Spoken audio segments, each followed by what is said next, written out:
Very simple logic. మీరు దేవుని కొరకు శ్రమానుభవాల్లో ఉన్నారా లేదా అని అడిగితే 90% చేతులు లెగిస్తాయి.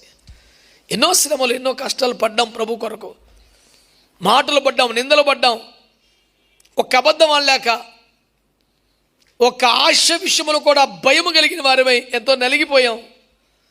ఈ శ్రమానుభవాలు ఉన్నమాట నిజం, అది అబద్ధం కాదు. మరి ఇంత నిజమైతే నెక్స్ట్ ప్రశ్న ఏంటి? దేవుని ఇష్టానుసారముగానే జీవిస్తున్నారా అని. ఇందాక లేచిన స్పీడ్గా ఇప్పుడు చేతులు లేకవు. ఈ రెండింటి మధ్యలో మనం ఉన్నాం.